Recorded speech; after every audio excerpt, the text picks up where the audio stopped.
Hi guys, here's my take on the comparisons regarding whether or not Mr. Schaaf has stacked his AP statistics classes compared to Mr. Peters. By stacked, meaning that Mr. Schaaf got students that will at some level be easier to teach.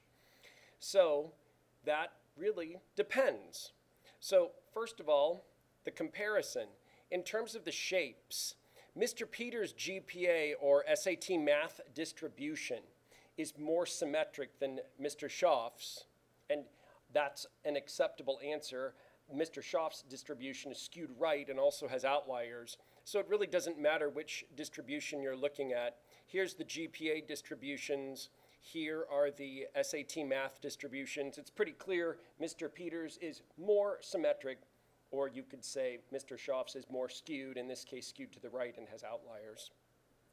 So, comparing centers, the median GPA or the median SAT math for Mr. Peters' students is higher than for Mr. Schaaf's students. So you can see that pretty clearly from the box and whisker plots. Here's Mr. Peters' median compared to Mr. Schaaf's. Again over here, here's Mr. Peters' median compared to Mr. Schaaf's. So a comparison of spread. So if you want to compare ranges, you should state here that ignoring the outliers, the range of GPAs or the range of SAT math scores for Mr. Peters' students is greater than for Mr. Schaaf's students. So again, if you're looking at the ranges, you're looking at the difference, ignoring the outliers, you're looking at the difference between the upper whisker and the lower whisker GPA. So here's Mr. Schaaf, here's Mr. Peters. He definitely has more variability. Same thing for SAT math.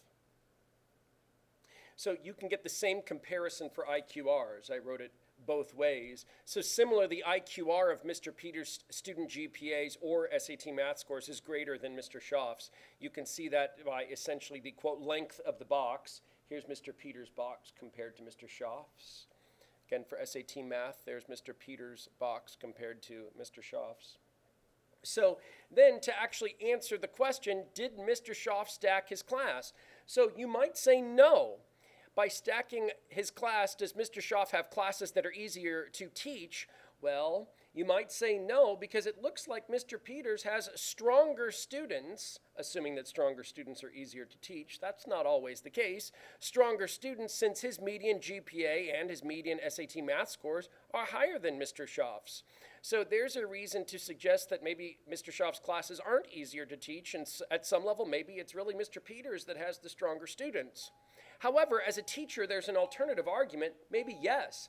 Mr. Schaaf's classes might be easier to teach based on the spreads because students have similar ability levels as measured by smaller spreads. Doesn't matter whether you talk about IQR or range. Either way, the spreads are smaller for both GPA and SAT math scores. So maybe it's easier for Mr. Schaaf to tailor his lessons to this group of students, whereas Mr. Peters has all kinds of variability that he's going to have to accommodate in his classes. Same thing based on SAT math. Ignoring the outliers, Mr. Schaaf has to accommodate this set of abilities, whereas Mr. Peters is all over the place. It might actually be harder for him to teach that class. Maybe Mr. Schaaf's classes are stacked because they tend to be similar by the lower variability in both GPA and math SAT. Hope this has been helpful.